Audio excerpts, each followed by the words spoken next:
দুর্গাপুজো উপলক্ষে অসহায় দুস্থদের মাঝে শাড়ি বিতরণে রামকৃষ্ণ সিং চূন্য।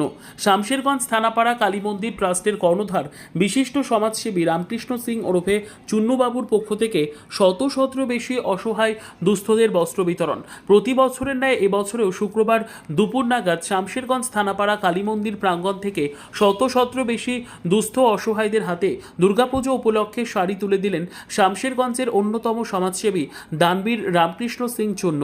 উল্লেখ করা যেতে পারে মুর্শিদাবাদ জেলার শামশেরগঞ্জের অন্যতম সমাজসেবী রামকৃষ্ণ সিং চূন্য। কয়েক বছরের সমাজসেবায় এক দৃষ্টান্তমূলক নাম রামকৃষ্ণ সিং ওরফে চূন্য।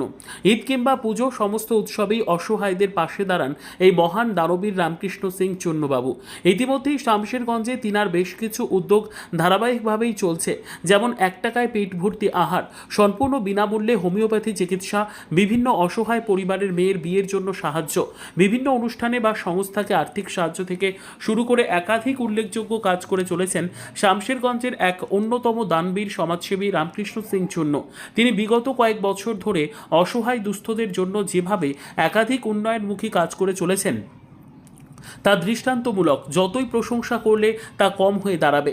মুর্শিদাবাদের শামশেরগঞ্জের সমস্ত দানবীরদের মধ্যে এক অন্যতম এই রামকৃষ্ণ সিং চূন্য দুর্গাপুজো উপলক্ষে বৃহস্পতিবার দুপুর নাগাদ থানার সামনে অবস্থিত থানাপাড়া কালী মন্দির প্রাঙ্গণ থেকে শত শতর বেশি মহিলাদের মাঝে শাড়ি বিতরণ করলেন। বস্ত্র পেয়ে কি বলছেন তারা শুনুন। আমরা এসেছি কালী মন্দিরে। এবার এখানে কালী মন্দির, এখানে মহামান্য রামকৃষ্ণ সিং ওরফে চুন্নুবাবু আমাদের ভগবান। আমার তো স্বামী মারা গেছে, মেয়েও মারা গেছে, কিন্তু ওনার কাছে আমি 4 বছর ধরে এখানে খাই। দুপুরে আহার উনি আমার জোগাড় করে দিয়েছেন। এছাড়া প্রত্যেক বছর শাড়ি দেয়, এবার একটা করে শাড়ি পাই, এটাই আমাদের খুব আনন্দ এবং খুশি দিন। আমি আশীর্বাদ করি উনি যেন সুস্থ থাকুক, ভালো থাকুক। আরও অনেক কিছু দেয়, ছেলেদের লুঙ্গি টুঙ্গি, তারপর 500 টাকা করে নগদ, যাদের 60 বছর বয়স হয়ে গেছে, যারা প্রতিবন্ধী তাদের জন্য অনেক কিছু দান করে। উনি আমাদের ভগবান আমাদের কাছে। এই যে চুন্নুবাবু দান করছেন তার বিষয়ে কি বলবেন আপনি? কীভাবে দেখছেন? আমি দেখছি উনি একজন সমাজসেবক। এবার উনি মানুষের ভালোর জন্যই করছেন। এবার ওনার যাতে আরও ভালো হয় সেই কামনায় আমরা করি, ঈশ্বরের কাছে প্রার্থনা করি উনি সুস্থ থাকুক, ভালো থাকুক। তাহলে কিছু কিছু গরিব মানুষরা তারাও বাঁচবে। কোথায় বাড়ি আপনার? আমার বাড়ি এখানে ভাড়া থাকি। কি নাম? আমার অসুসমা মজুমদার। কোথায় আজকে? চুন্নুবাবুর এখানে কালী মন্দির। হ্যাঁ। কিসের জন্য? কাপড়ের জন্য। পেলেন কাপড়? হ্যাঁ পেলাম। কে দিল? চুন্নুবাবু দিল। কাপড় কি এবার নতুন দিচ্ছে না না প্রতিবার দিচ্ছে। পেয়ে কেমন লাগে আপনার? হ্যাঁ ভালো লাগছে। আর বছরও পেয়েছি, 3রা বছরও পেয়েছি। প্রত্যেক বছর পান? হ্যাঁ পাই 3-4 বছর থেকে। কতটা লোককে দিচ্ছে এখানে? মেলাই লোক। মেলাই লোক। হ্যাঁ। কি নাম আপনার? অঞ্জলি মণ্ডল। বাড়ি নতুন বাজার।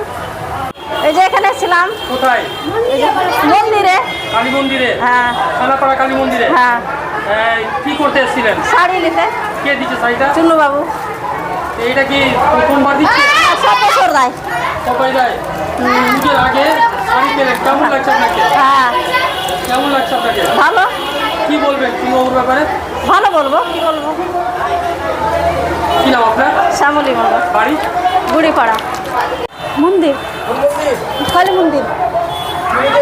কাপড় চুন্নুবাবু। না আমি প্রথম পেলাম। দাই আমি আসি না, আজকে আসলাম। কেমন লাগছে পেয়ে? ভালো লাগছে। কি বলবেন চুন্নুবাবুর বিষয়ে? ভালো বলবো, যেন আরো উন্নতি হোক, ভালো সারা বছর যেন দিতে পারে, এটাই চাইবো। রাখি বাসা বাড়ি? বাজার।